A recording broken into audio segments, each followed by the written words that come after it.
Hello, Andra. Hello, Alexandra. Hello, Vlad. And everyone else that's just watching this live or being with us directly in this wonderful virtual space. We're really, really happy to have this conversation on supervision. We find it as an incredibly important topic to discuss as professionals. And we have in front of us a couple of long minutes, I would say, because I think I see them as long minutes because they're brilliant opportunity to actually extract a lot of information and a lot of knowledge and share and discuss with two wonderful ladies and two wonderful professionals that have both stances of supervisor and supervisee and just can move from those two perspectives and see from their lenses also as certified coaches how supervision can be seen, how supervision can be useful, and we have plenty of topics that we would like to address. Vlad, I know you wanted to bring a couple of more information in the beginning, and then we'll start talking with Andra and Alexandra. Indeed, it's a great pleasure to have Andra and Alexandra together with us. Actually, we have all together a Romanian background, and if any Romanian is watching us, could address question in Romanian for both Alexandra and Andra. And I do hope in this event we'll be able to talk with them about how is supervision, because supervision for EMCC it's something very important, or in the same time for ICF mentoring coaching it's very important, and in other markets like United States is used to call coach the coach. So we do hope to put a bit of focus on supervision and understand also the difference between each of them. So who want to start, and what is, let's say, what is your philosophy about supervision? How have you discovered supervision? Thank you, Vlad, and just expressing once again that I'm very happy to be with you in this informal conversation. We decided to keep it as a panel discussion in terms of sharing our perspectives. And for me, to answer your question, supervision is something that I have discovered as soon as I became a coach in 2006. And I remember very vividly the space in which I was going for my group supervision, and the excitement and the appetite for learning, for growing, and for encountering other coaches and sharing different sides of our practice. At the time, it was a junior practice as a coach. So I would say that for me, supervision is first a space of being with others and a space of sharing. And it's a space of intimacy and a space for growth. What about you, Alexandra? What is your experience? Indeed. I can say that I also discovered supervision when I started my initial training many years ago, and it was kind of long forgotten for a couple of years. And I went back into supervision when I was preparing for my PCC exam. That was somewhere, I don't know, almost 1.5 years, 2 years ago. And I discovered it, I would say, through different, and this is something what we're gonna talk in different ways of supervision, you know. And then when I decided to go afterwards for MCC, I was hearing that supervision is something that is helping you grow as a coach. And then I started to have one-to-one supervision sessions. And then last year I started my coach supervision training, and also with the idea of growing as a coach and growing as a professional, but not necessarily at that time to practice as a supervisor. And very soon I discovered the magic, at least in this particular school of, and I remember in one of the books, it was called Unattached Intimacy. You know, it's really an intimate relationship, an unattached one, that it's helping you grow and uncover things that you are not thinking that they are there. Yeah, I can relate to that. And well, when I started my own training as a supervisor with the same school, CSA, because we both come from the same trend, the Coaching Supervision Academy, I had the impression at the beginning that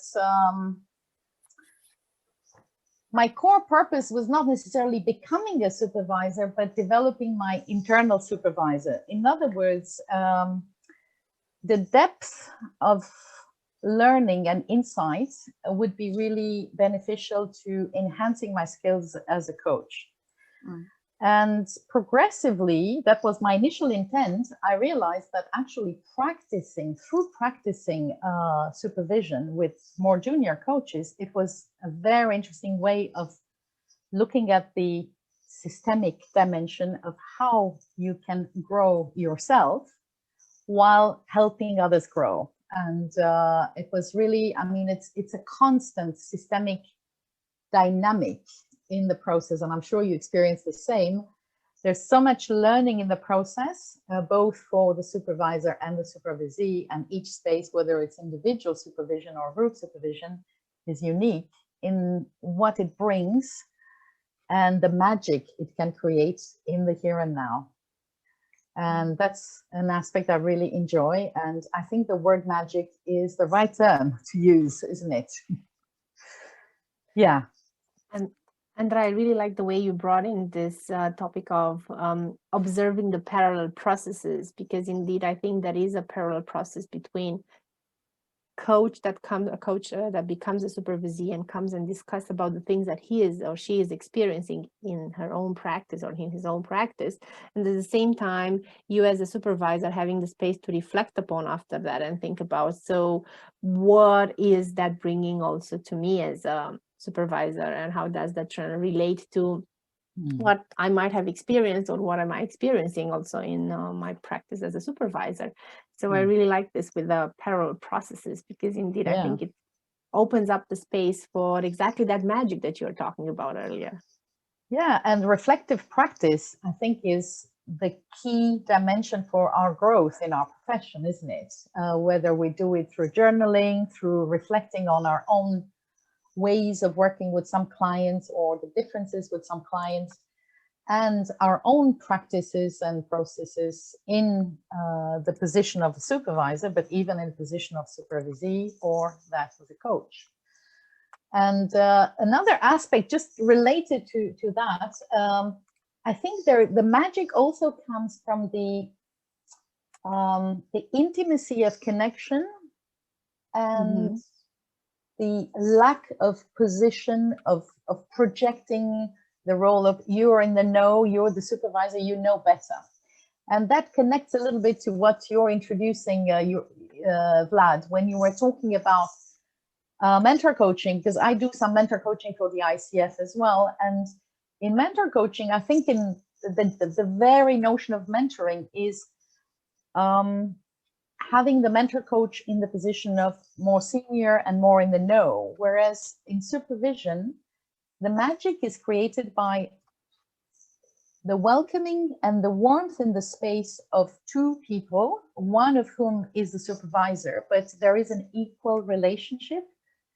There is no privilege, power, authority, or projection of power or authority in either way. And I remember in some of my experiences to the beginning, especially with one particular supervisee, I was receiving a sort of projection from her that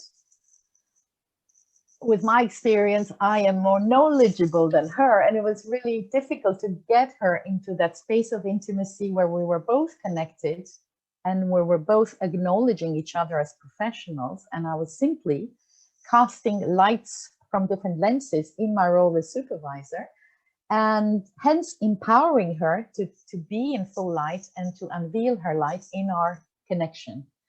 And I think that's where the magic happens. What do you think about that, Alexandra? I can speak from the experience of being both supervisee and supervisor, I would say, but I would really start with the being supervisee by a supervisor, you know. And I really think that in my relationship with my supervisor, with Sam, I really learned how to translate theory into practice in the now. I really think that this is something that, for example, coming back to the parallel processes, as I did also a lot of years ago, the systemic coaching training, I had the theory, but I was not really applying the theory into the coaching with my clients. And when I started to do the supervision, this is where I understood, okay, so this is how it is done. You know, so even, and it's done, like you said, Andra, with such a warmth, such a you're okay and I'm okay position, that I don't feel, and I know also I don't feel bruised in this process. I feel that it's okay, you know, to be there and to bring the topics and to learn from how the other person is doing, how the other person, how the supervisor is role modeling, basically, so that I can take it back and apply it in the work with the supervisees, but also in the work as a coach. Yeah. And there's the notion Alexandra, of, there's no right and wrong, you know. I'm just to comment. It's just that we are unfolding things together and we are sharing vulnerability in a way as human beings and as professionals, and giving ourselves permission or inviting the supervisee to give themselves permission to share vulnerability, to say, I'm not sure I did the right thing there. There's something in me that tells me I could have done differently, and just unfolding and exploring that together. That's such a wonderful space of learning for both, isn't it? Yeah. Sorry, Cristina. Yeah, all good, because I think it links exactly to what you were saying. Because what I noticed was you were talking a bit earlier about systemic. Alexandra just now mentioned a bit of concepts out of TA, and I find this is again something that is extremely valuable in the space of supervision. The fact that it's not about what kind of models or what kind of theory do you use, but it's about sharing and having that space where it transcends this kind of differences of I'm a coach that does this or I'm a coach that does that. And I think that's also a very important thing to learn as a supervisor, and I'm more than sure that you've been through the defining how do you supervise, because I find it important to just do that thing, to transcend this is a model that I use, so I have to do it this way or another way, but just to say we're both in the same space and we have that intimacy just being created by sharing an experience that for you has been a moment to reflect exactly on what kind of coach are you, and allows the supervisor to reflect what kind of supervisor am I. So how have you, I would be curious to know how you have been experiencing this transformation of yourself as a supervisor that you are right now. I'm not sure I would call it transformation. I would call it more an expansion of my role as a coach, of my posture, my position, and an expansion of going beyond and looking from a different perspective at somebody else's practice and reflecting together. So opening the space of reflective practice for both, but serving the purpose of the supervisee, obviously, And it is an expansion because there's so much learning. It's multiplied by 3. And then in each supervision, there is as much benefit for the supervisee as there is for the supervisor, in my experience. And I wouldn't say that I have transformed my practice, but I have deepened my practice as a coach as well, because I'm bringing indirectly my supervision skills in my coaching. And I remember once when Elaine, my former supervisor, told me, when I was kind of looking for the boundaries, when I was in training, thinking, but what are the boundaries? I need to have some clear limits between position of the coach, position of supervisor. And sometimes I was saying, but yeah, but I already do that as a coach. So how is this different when you do it as a supervisor? And Elaine says, oh, you coach already in a supervisory way. And I thought that was such a brilliant sentence to say to me, that unlocked all my cognitive traumas of, I need to understand the limits, I need to get it right. And so after that sentence, it was like, I stopped wanting to get it right. I just am aware of the fact that the two are intertwined, and you can't really have clear boundaries between the two, and it's related to one style. And when you go deep, when we use U theory, for example, you go deeply at the bottom of the U, in the place of not knowing, in the place of just being, and in the place of deep presence and allowing things to come. In the letting go, letting be, and letting come place, I think whether you do that as a coach or as a supervisor, it's a magical place to get deep connection and knowledge and awareness for your clients, and serving your client at their best. And I think that's the core of reflective practice, of looking from different lenses, but first accessing that space of not knowing or not needing to know, but just welcoming what comes. Different ways of knowing. Yeah, and this is something, you know, and you know, Andra, because I was struggling a lot into my you know, in my case, I think it's a transformation, I would say, and a lot of crystallization of a lot of things, and a lot of remembering what I knew from before, and I forgot that I knew from before. And I think this kind of supervision needs to be lived. You can't really explain it. You can't go and say, well, this is the value, then this is what you get, and this is what I am, again, coming back to what we shared before, this is what I am selling. This is so unexplainable that you don't necessarily have the proper words of explaining it unless you go and live it. That makes me think of a webinar that we co-created with 2 other colleague supervisors as part of PSF, the Professional Supervisors Federation, a few years ago. And the title of our webinar was Engaging with Emergence in the Not Knowing Space. And we were very, very keen on co-creating this, and we said, let's have it checked by others to see what they understand from this title. And it was very interesting, the not knowing space, that had different resonance for different people, you know, because we wanted to have it proofread, you know, in a way to say, well, maybe we are too much into our space. And for someone who is not in this profession, this was to be done in a European Supervisors Congress. And we chose the experiential approach, but just the title, we were not very sure. So this notion of engaging with emergence is only possible when you get down to this not knowing and not needing to know, and just allowing the emergence of what is there in the moments.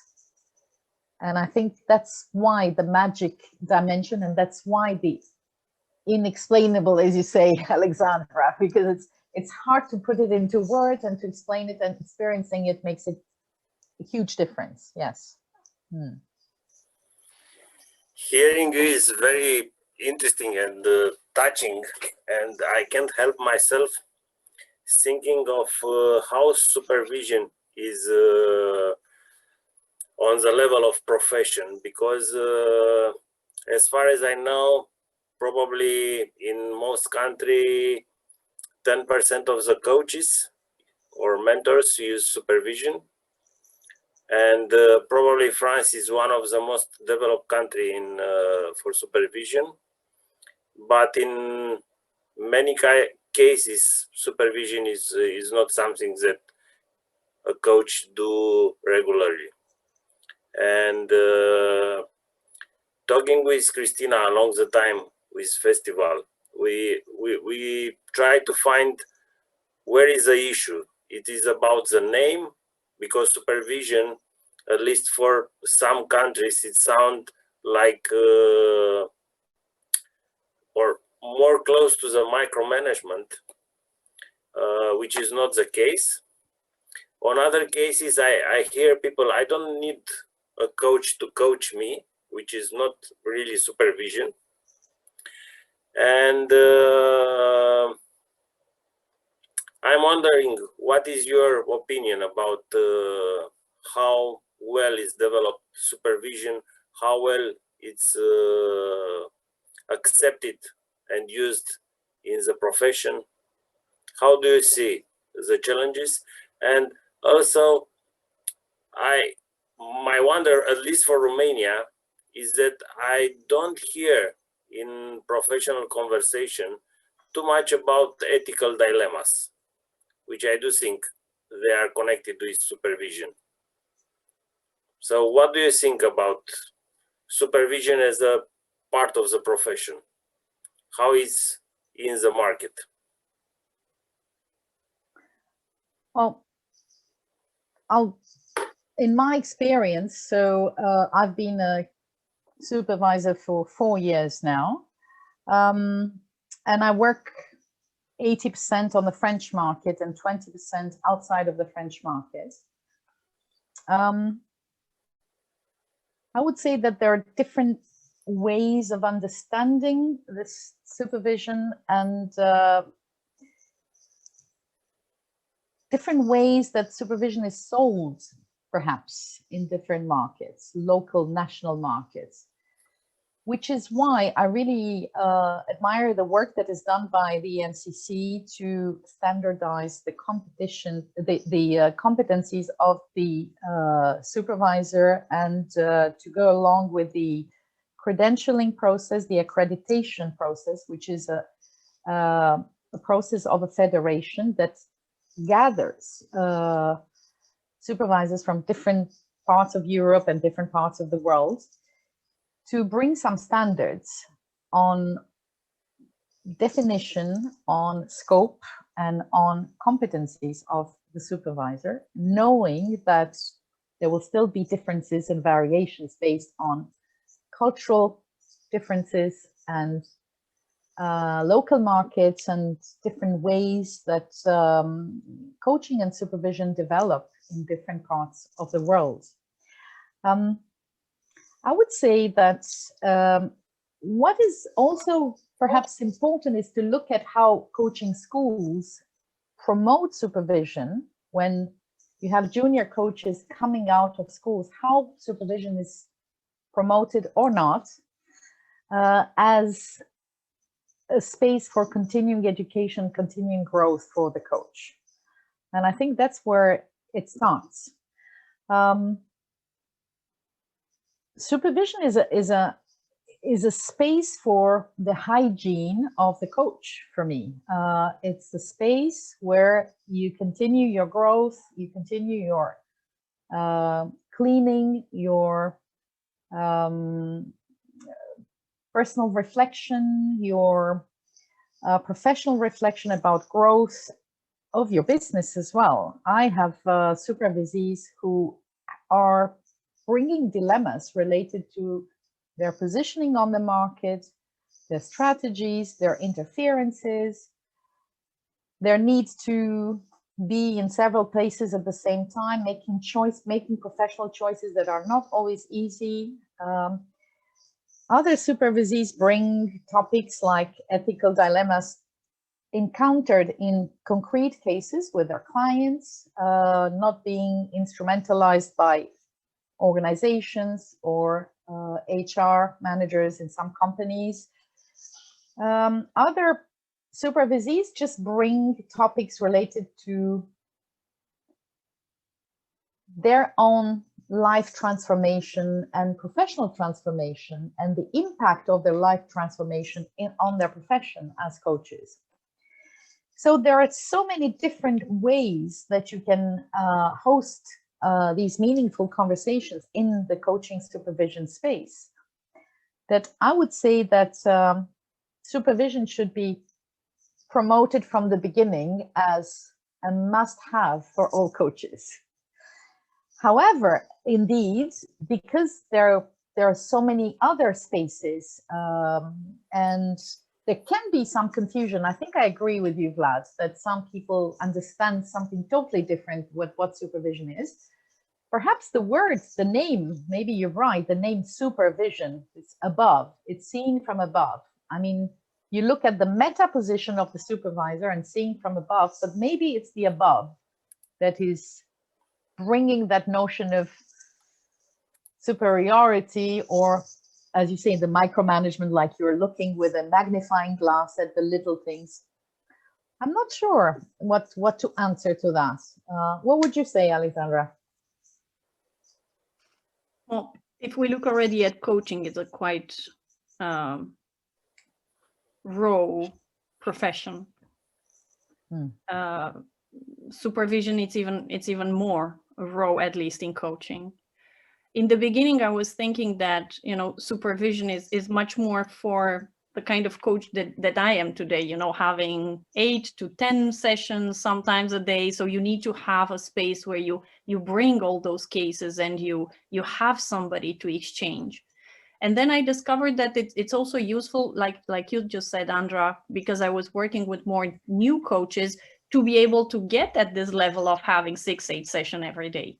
Because if you don't have the confidence of the small problems that happen all the time to get over them, then it's very difficult to get to the next level. And this is what I learned in my old, let's say, years of being a supervisee, because I started to have a supervisor, I could overcome those situations of, and I really like a saying of, when, how, why the personal is intruding in the professional of the coach, why certain things happen, with really a focus on me as a coach, and why the same things happen over and over again. Why do I have the same problems with the same kind of people as clients?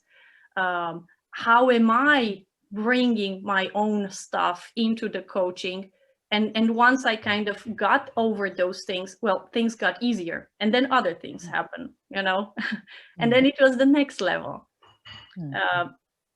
So I would say, well, it's useful from 2 points of view, but both of them, they are not really regulated, you know.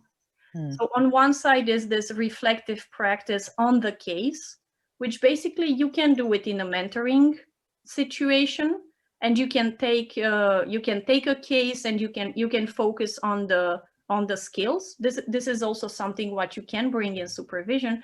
But I would say the other part of looking at me, at the personal coach with what I am bringing in there, this is also something what it's still not you know, regulated, not really.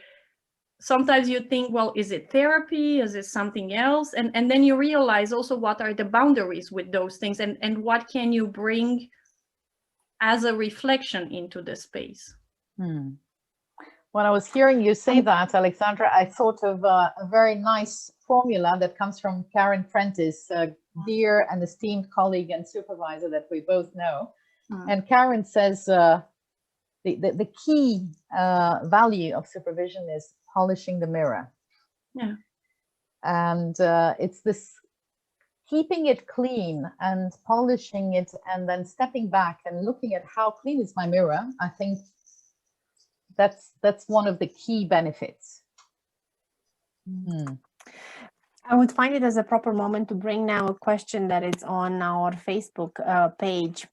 And that is, how about making supervision mandatory at 3-5 years, part of continuous education, instead of learning new tools or getting just mentoring? What a brilliant idea. How does that sound to you? Mandatory. Is this a concept that is welcome in our coaching industry? Mandatory. I'm just curious. What would you say, Cristina? Oh, mandatory. I'm coming out of compliance, and one thing that I've learned from there is that everything that is compulsory, it's always seen negative. So I don't know if the proper way of supporting growth is by making something you have to do it, you must do it, because then people will feel forced. But by helping discover the benefits and exploring how can that help you and how can that help the entire community, and especially the impact on our clients, because bottom line is, why do we go to supervision? Why do we engage in reflective practice? Is because we want to be better coaches for our clients, right? Because at the end of the day, if I'm a better coach for me, the final value is received and is perceived by our customers and by our clients, and in any kind of format that we work in, even if it's just you do just coaching for pro bono organizations, the bottom line is, how do you deliver those conversations in a meaningful and impactful way for them? And so I would see it as it's a relevant conversation to have in the community, to talk about what are the things that should be seen as mandatory, or more to say, this mandatory, can we transform it into something that will help our profession grow? So take the label, but understand what is it underneath, because it can have a negative and positive associations. And one more step that I would go with, I would be considering or reflecting upon, well, we as a profession, we need to grow, and we need to actually professionalize ourselves and sort of standardize ourselves, and indeed get to that level where, as I said, I'm coming out of also this kind of areas of audit, where audit has their own very clear defined status. And I think that's where we're trying to get also with towards coaching, to be seen as a clear separation from therapy. How is that defined? How are those things developed, and so on? So I think those conversations, they have to take place, and they continue to have place. And I think EMCC and ICF and all of the coaching organizations have a strong say on bringing the community together and creating that space for conversations to happen. And from there, to take points of reflection and embark on a process of growth. So that's how I would see it. Well, I would say that instead of saying compulsory, I would say strongly recommended. And I'm thinking maybe in the renewal of credentials of EMCC or ICF. Maybe, I mean, the ICF requires mentor coaching, but it's just 10 hours for the renewal. But maybe introducing something like number of hours of CPD and supervision over a period, between the years required when you renew your credential. What I know is that in CSA, the Coaching Supervision Academy, we lose our credential every year. So every year we are renewing our credential, and we need to provide data of how we've been continuing this work on ourselves as supervisors, both with CPD, with taking part in intervision or reflection with other supervisors, and in spaces for reflective practice for supervisors. And so we put together all the documentation, and there is a piece of writing where we actually give account on how we have been keeping up the polishing the mirror now that we are in the supervisor's position. And I thought at the beginning, oh my God, that's such a constraint. You have to constantly prove and learn, etc.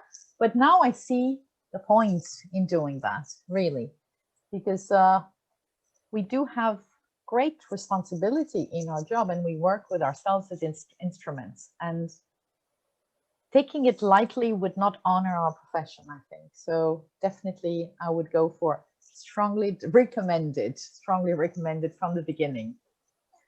Yeah. When I heard you both speaking, you know, Cristina, I was thinking it's not necessarily like in audit and in finance, because I'm kind of also coming from that area. It will be more like in quality and the quality control and the ISO. This is much more how I see it. And if you would look at in the quality area, there is not a body who changed everything. It's more the client who imposed this. So I think at this moment, it's only the client who will be able to shape really the industry. And when I speak about the client, it will be much more the organizations, much more the new platform who are hiring now coaches and who are really professionalizing this practice and this whole profession.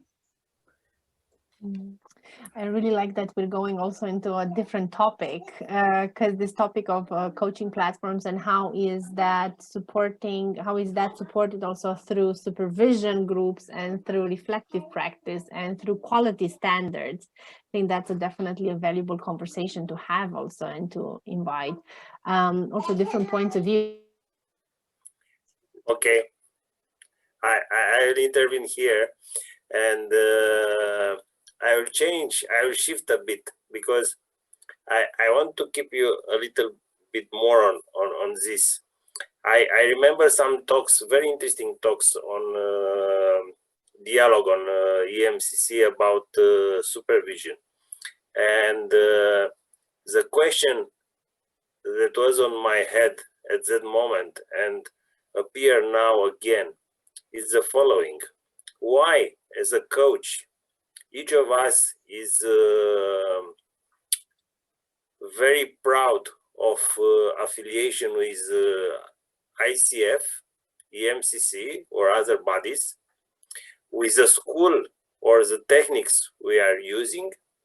But I never heard someone to say, as a professional coach, my supervisor is X, Z, or Y. I never heard this. I can go and say who is. I'm super proud of my supervisors. I have many. Yeah, no, it's not about us. It's about us as an industry, because as a quality assurance, I am more interested about having a supervisor and having a certain number of hours than being certified. Maybe it's the way I see things, but it's not a standard in our profession to be proud of who is your supervisor, isn't it? I tend to disagree. Maybe that's maybe a local reality. I mean, on my side, so based in France, I've always shared, for example, I'm meeting someone new in an ICF Congress, and it's a new coach, and so we talk about our inspirations, where we're from, what kind of influences, and the next question is, so who are you with in supervision? And when I hear Alain Cardon, or I hear Lynn Burney, or Martine Vol, or so I immediately connect, because I've had supervision with all these people, and I'm kind of getting a glimpse of, oh, so you know that kind of culture, because in a supervision group, and especially in group supervision, there is a culture of learning, and you learn with a supervisor for over a period of, I think it's 4 years, the longest I stayed with one supervisor. And So I do ask this question, and I get this question to be asked when we meet just informally in a coffee break at the ICF. So who are you with in supervision? And secondly, I'm not sure I would say proud, but I'm curious about this aspect in somebody else's practice. Who is your supervisor? And I'm definitely proud of my supervisor today, but I have 3 because I have a separate one for group supervision, one for my supervisor supervision, and one for supervise my coaching. And you can have as many as you want if you want to multiply your learning and your practice. And I'm hoping that one day there will be coaches who will say they're proud of working with me as a supervisor. I'm not sure I'm there yet. And you, Alexandra?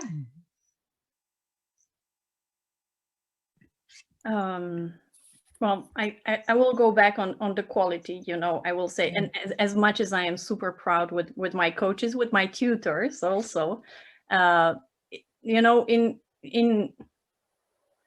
quality, it doesn't matter who gave you the ESO. It matters that you have ESO. And I would say, kind of, for me, it matters a little bit more. The fact already that you were concerned of having this ESO certification.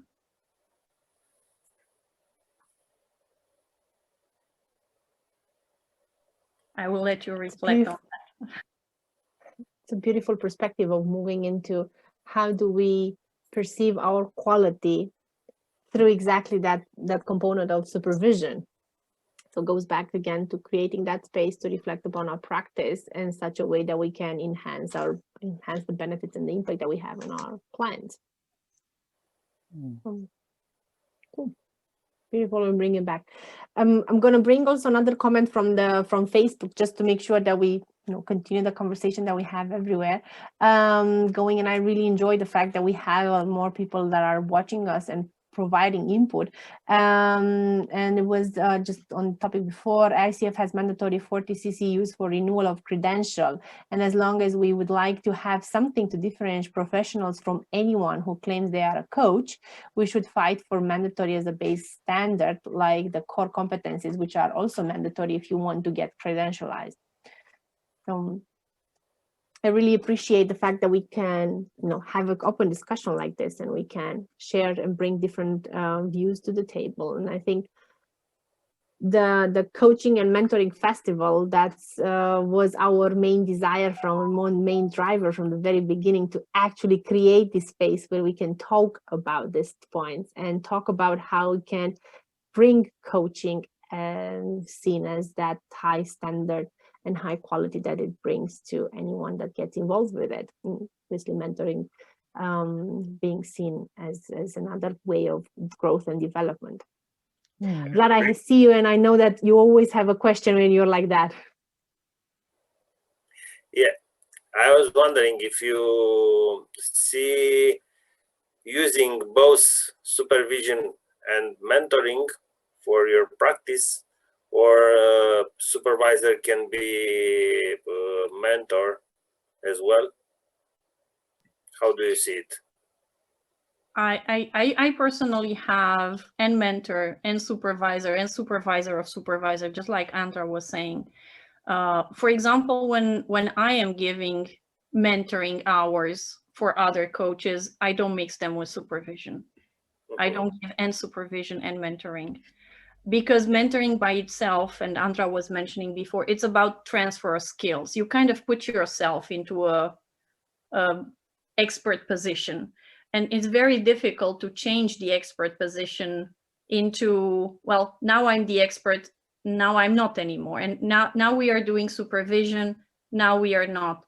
And when it's done and mentoring and supervision by the same person, I think the level of contracting on the spot every single time needs to be so high, and in order to avoid confusion. I tend to agree, and I've just finished. I was just thinking. I've just finished a mentoring relationship, a mentoring engagement for a PCC credential, and reflecting on this recent experience, have I been using supervision skills? And the answer is yes.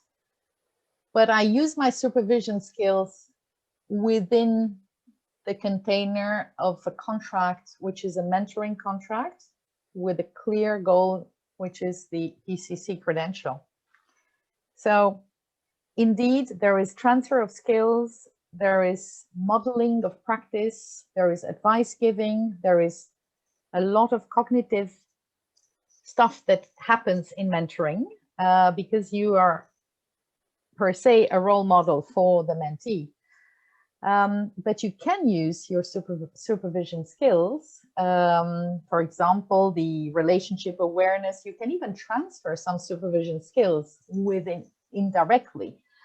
Or it can be the facilitation of the development of the coach, the PCC coach to be, and also the promoting of the professional standards. So some of the supervision competencies, they can apply to mentoring as well, I would say. Yeah, but it's a different contract and a different space. And I agree with you, Andra, because for example, in the mentoring session, when you are looking at those sessions, when you will, of course, that I at least I'm pushing the coach to reflect on what is happening into several ones and how can the next one can be better. What are you bringing in those sessions, for example, and you cannot manage the energy? What is it making? You know, all of those kind of things that you do watching supervision, what is happening with you, how come it's happening now? But I would say it's much more from the view of the practice analysis that from the supervision perspective. You will look much more at the situation, much more at how the coach performed rather than focus on the coach and on the now and what is happening in our relationship. Yeah, makes sense. Actually, if you know the clear distinction between the three of them, it's easy to work with the client, and it's safe for the client. Second question, short question: have one supervisor for a longer time, or have different supervisors during a shorter period of time? What would you advise? I believe in diversity because I work internationally, and I definitely see the added value of working with several people, because in our school of thought at CSA, we say who we are is how we coach, who we are is how we supervise, and who we are is how we lead. And this comes from Edna Murdoch, who is one of the co-founders of CSA and is my personal supervisor as well at the moment. And I would say it's good to deepen the relationship with one supervisor. And it's also good to explore and have, for example, a supervision with a group of coaches with another supervisor, and to learn, thanks to the diversity of approaches, because it's the diversity of working with a system in the group setting, and working with the intimacy of the connection and the relationship with an individual supervisor. So there is so much learning from two. I would not exceed, and I would say that with an individual supervisor, 3 years is quite nice. I remember I was quite attached to my very first group supervisor. I was managing the ending is quite important. Like, it's time to go and learn with someone else, or it's time for me to go without disrupting the heart connection that we've had and the great learnings. So it's not a betrayal and it's not an ending. And this happened to me this year, paradoxically. One of my supervisees who's ended her 3-year work process with me, and there's a bit of joy, of detachment, and a sorrow somehow, you know, both from both perspectives, like all endings. Yeah, so yeah, I would say it's nice to have a diversity of people to work with, depending on your needs.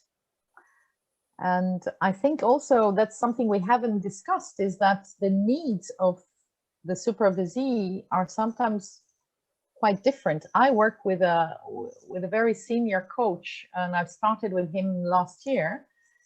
And his focus for our sessions is just to have space for breathing and resourcing himself. He's never bringing client cases. It's just the space for him, for his growth, for his reflection on parallel processes and impacts on his life experience and life journey on his work and the development of his work. And that's all that happens in our sessions.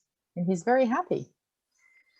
So there's so many different needs of different coaches too. Yeah. So the diversity and the variety of people, needs, settings.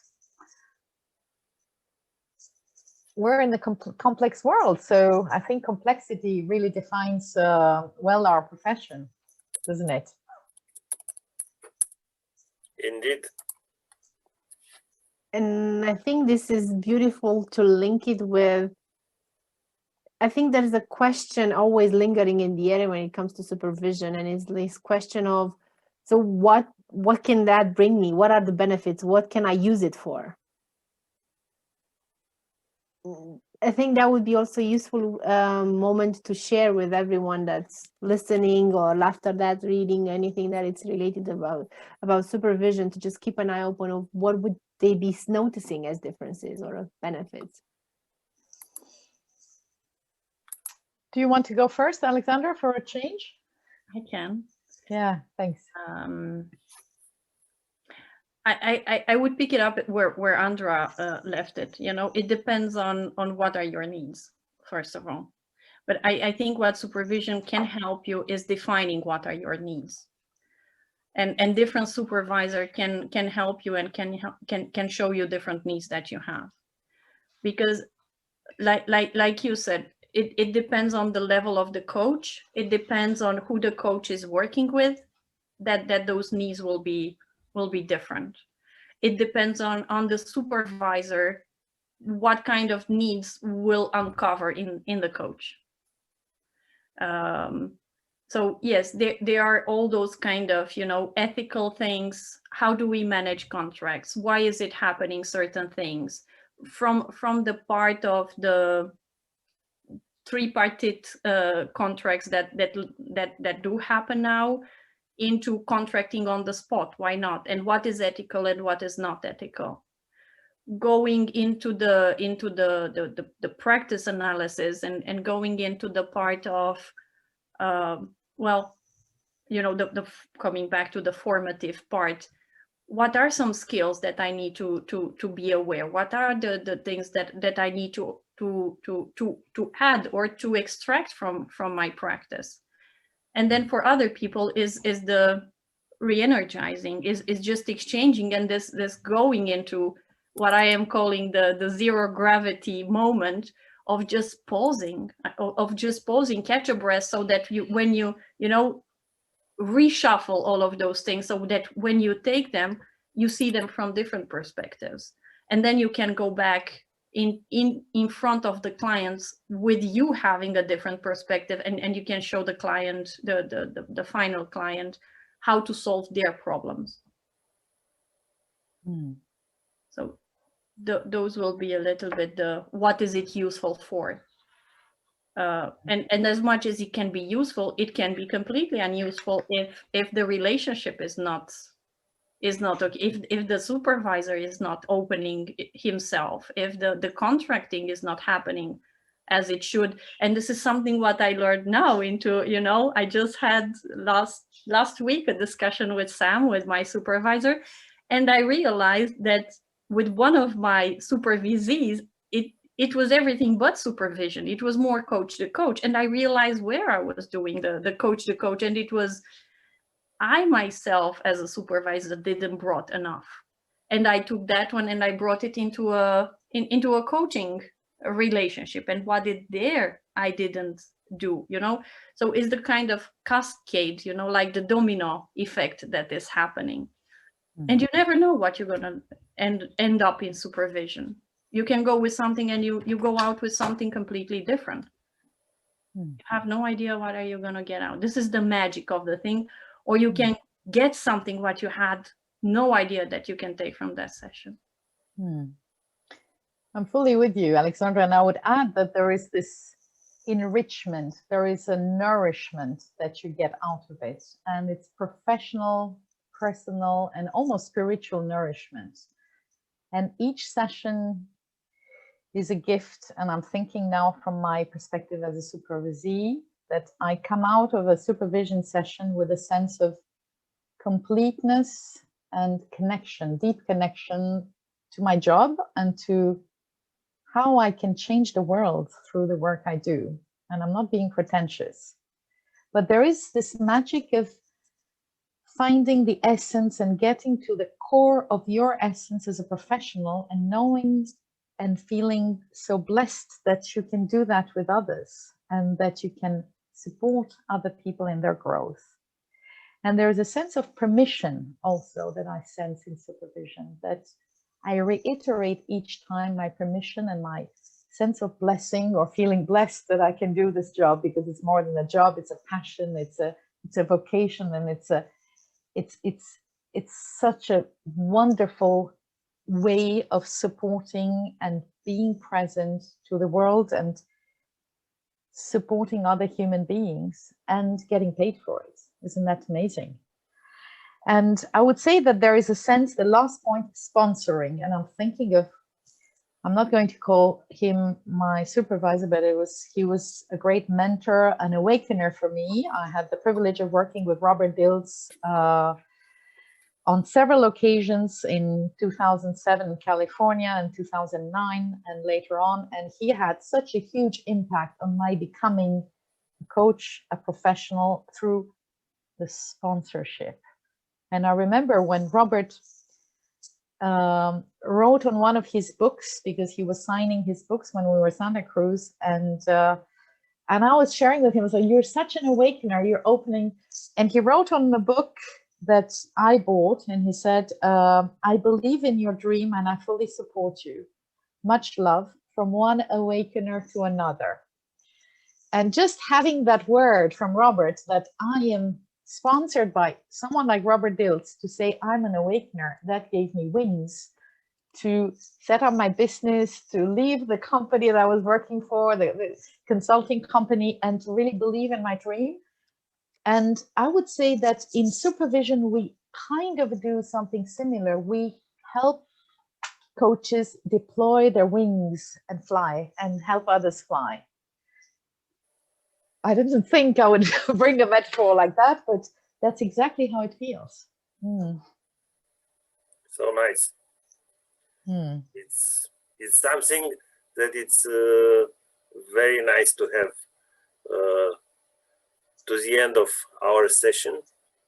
However, I can't stop not asking about, and I hope a short answer from your experience. It's coming a debate on supervision as a generalist or supervision as a specialist, supervision on coaching, group supervision, team coaching supervision, supervisor of supervisors. How do you see supervision evolving?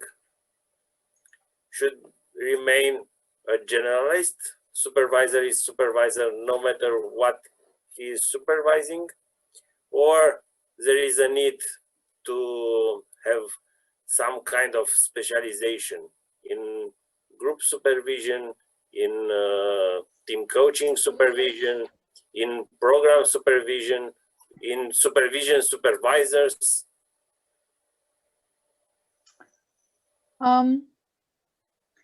I would say I believe in being a generalist. And I think supervision skills can be applied to other professions than coaching. And actually, I belong to several organizations where there are supervisors who supervise social workers or lawyers. So people in other professions need supervision, not just coaches. And secondly, I think it's a matter of choice. I mean, it's like choosing your niche as a coach, isn't it?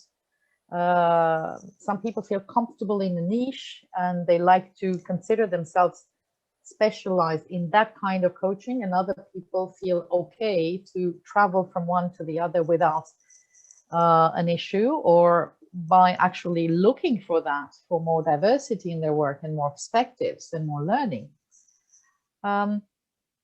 So I would definitely say that I support the generalist version. And you, Alexandra? That's a tricky one, you know.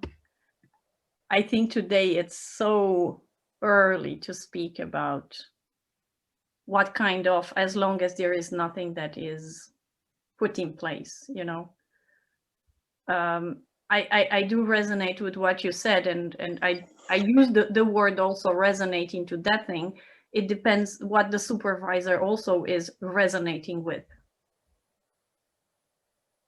And how do you create the resonance to be able to transform and to, you know, to be congruent with the coach in the same time, and get alignment with a certain coach at the same time. I think in between the profession, coming to what you were saying, there will be a difference between the therapy supervision or the clinic supervision, and then the social work or the coaching or the mentoring supervision. I think they are transferable. I think there are a lot of tools that I do discover now that they are used in between. So the tools as themselves that can be used into many things. I really think that it's so early to speak about this as and have a debate around that is just too raw, too young to debate from my point of view. And just to comment, just an extra comment, Vlad, I think it's also a preference. For example, I like working with groups. I work as a team coach, and I like this dynamic in group supervision, and it's a preference. However, I only have 2 groups, whereas I have more individual supervisees. So I think I enjoy the diversity of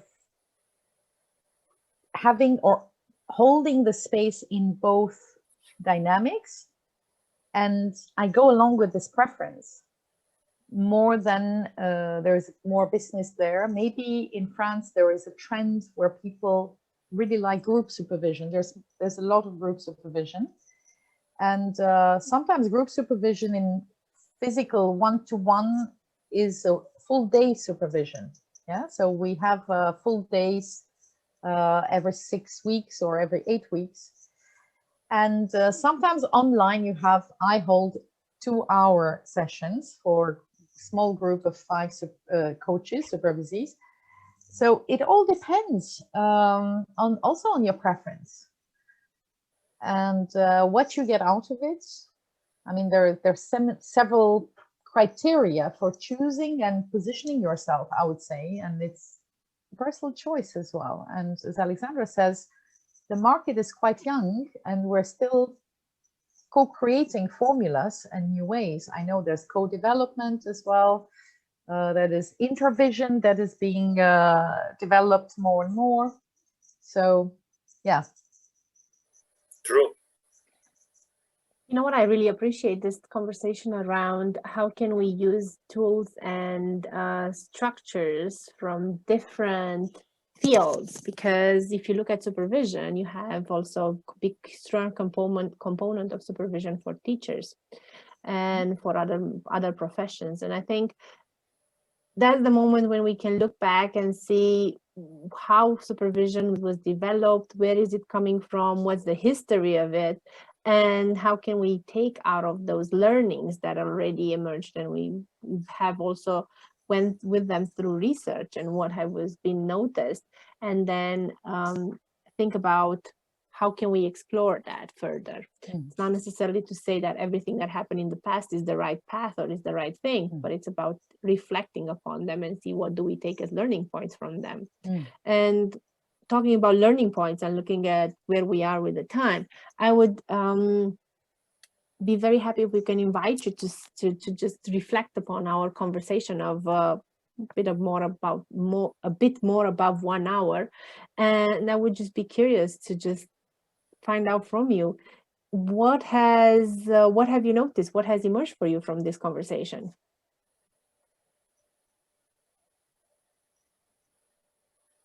Well, the first thing that comes without thinking is the joy of sharing my enthusiasm about the supervision as a profession and as a growing profession, and the privilege of sharing with you and sharing with Alexandra, because we have another relationship, and it was nice to do this live.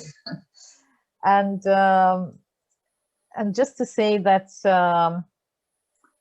I'm realizing I haven't spoken at all about my innovation in supervision, because I'm opening a group of supervision in nature while walking, and I'm based in Normandy, and the natural scenery is just fabulous. And I'm organizing half days of getting inspiration from nature in our practice as coaches, and I have a group of 3 starting in October, and I really look forward to that.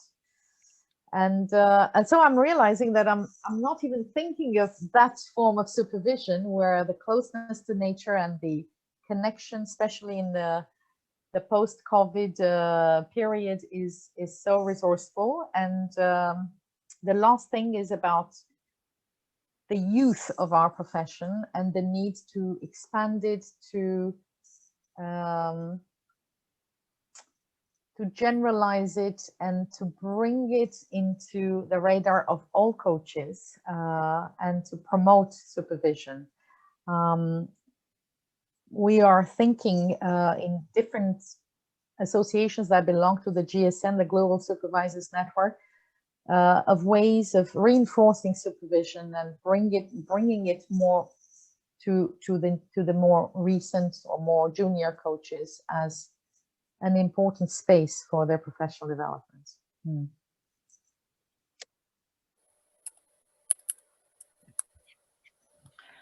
I think for me now, while I was hearing Andra, and when I heard myself also giving the answer to Vlad related to the mandatory, non-mandatory, what are we going to do, and so on, I'm thinking now that, and this is a point that I am personally not reflecting too much, related to the responsibility that we have to do something, related to the making the profession be more professional, doing something or kind of giving back to the profession. And here I speak only for myself, because I'm thinking, well, I am quite busy. I have my own area where I'm working. So who am I to say something about the coaching profession in general, or the mentoring profession, or the supervision profession? But I think at one moment, we as coaches and we as supervisor, probably we should be more vocal, and we should take a little bit more responsibility into shaping this as an industry and as a profession. We should not leave it only for the coaching platforms or for the ICF and so on. Even though I know you all are and we are doing something for ICF, being chapter host or EMCC or all kind of things, but I'm speaking beyond that. So this is what it did emerge for me right now in those moments. So thank you. And educating our clients too. I think that's another point that needs to be re-emphasized, stemming from what you're saying, Alexandra, is that the clients, meaning the HR in organizations that hire our services, and some of them are new at how to recruit a coach. What are the different elements for recruiting a coach? And so bringing supervision as you need to check if the coach is being supervised on a regular basis. I know in France this is a practice, and I've instructed some of my HR clients to do so. So that's another way, influencing organizations and HR professionals. And by the way, I don't know about where you are located, but in France, more and more HR professionals are getting trained into coaching. So they learn coaching skills to better recruit coaches for their organizations. And I find this a great idea. Thank you so much for sharing. Was a very nice discussion and a lot of things on the table. And I feel like we still have some windows to explore. And one word that I'm living with, it's the value that supervision is bringing in the profession. And one question is, why are we doing what we are doing, which probably will help us to connect with all around, not only with ourselves, with our clients, with the sponsor, but also with the whole ecosystem. So somehow we close with a systemic view. And if I may, what I would share, that what emerges for me even more is that this is something that we all need as a community, a space to have conversations and have this kind of whole professional conversations. Because I guess the path to development doesn't matter if it's supervision, doesn't matter if it's coaching, doesn't matter if it's about our mentor coaching skills or any kind of skills. Those need that platform or growth.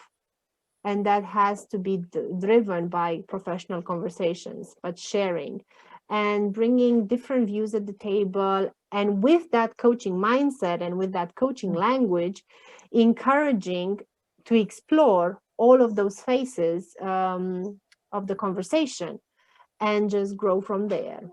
So I would really, really appreciate if we can just continue the conversation on supervision and how can we have and bring more ideas to the table, but at the same time continue the conversation by reflecting upon what else have we discovered, what else have we noticed, what else have we brought as an innovation, like you were saying, Andra, because I think there's a lot of things happening, and as soon as we start bringing them up and talking about them, we can only just enhance them and continue to grow things.